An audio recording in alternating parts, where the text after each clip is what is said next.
বৰপেটাৰ কেওটকুছিত ৪৩ সংখ্যক ৰঙালী বিহু।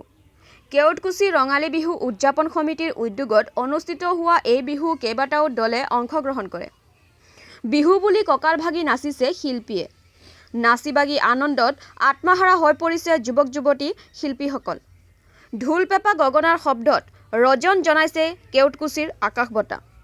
এই বিহুৰ মাজতে জুবিনৰ ন্যায় প্ৰদানৰ দাবী জনাইছে ৰাইজে। News desk report JNKD news. Rongali Bihu আমি কেওটকুছি আঞ্চলিক ৰাইজে অতি উলহ-মালহেৰে আমি এইবাৰ উদযাপন কৰিছোঁ।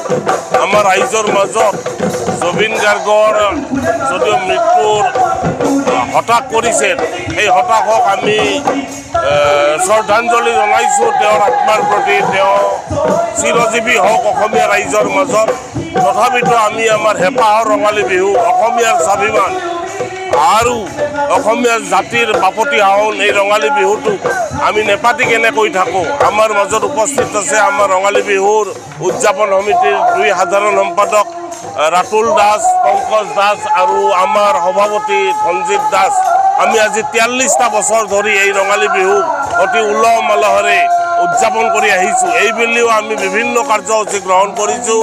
ৰাতিপুৱা পতাকা উত্তোলনৰে আৰম্ভ কৰা এই বিহু আমি বিভিন্ন শিশুসকলৰ মাজত খেল ধেমালি, কুইজ প্ৰতিযোগিতা, ৰচিতনা প্ৰতিযোগিতা, বিভিন্ন প্ৰতিযোগিতাৰ মাজেৰে আহি শেষত আমাৰ বিভিন্ন প্ৰতিযোগীৰ মাজেৰে হুঁচৰি দল, বিহুৱা দল আৰু শেষত এখন সংগীতানুষ্ঠানৰ আয়োজন কৰা হৈছে।